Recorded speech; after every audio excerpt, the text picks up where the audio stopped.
په جدایۍ ځمکه اسمان جاړي د یار حسین مخ ته کتلی نشي د ډېره غمه صحابان جاړي عمر صاحب توره راواخیستله که وویل چا چې پیغمبر لاړو هغه دې پوی په دې خبره شي نن چې په تېره توره یې سر لاړو او محبوب وفات نه دی ژوندي دی ګوري صرف دنیا نه بشر لاړو په مدینه کې یو غوغا جوړه شوه نر ښځې ټول زاړه ځوانان جاړي او په هاشمي جانان کفن غوړېږي په جدایۍ ځمکه اسمان جاړي د یار حسین مخ ته کتلی نشي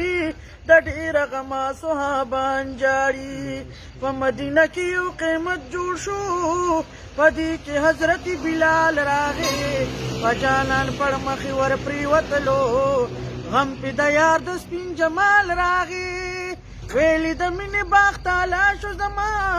نور مې په ژوند باندې وبال راغی جوړې محبوب نه نن یتیم پاتې شو د مدینې ټول یتیمان جاړي هغه ګلان د مدینې د باغ د ډېره غمه نن نسکور ګرځي وایي محبوب رانه جدا شو نن غم مدینه کې کور په کور ګرځي یا ټول د یو بل نه مرور ښکارېږي د جانان غمې په سر سور ګرځي په جدایۍ کې د محبوب خفه دي هم ورپسې څلور یاران جاړي او په هاشمي جانان کفن غوړېږي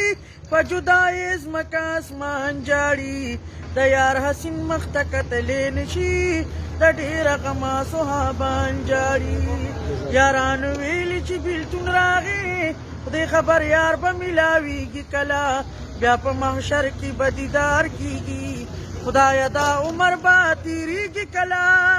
بیا به زموږ د ژړا ډکې سترګې د یار دیدن باندې مړېږي کله حسن حسین سره د مور راغلل په جدایۍ د بابا جان جاړي دنیا د چا سره وفا نه کوي دنیا مکاره بې وفا ده ګورې ترې زموږ ښکلی پیغمبر تللی دی د تلو خبره خامخا ده ګورې الله ویلي دا فاني دنیا ده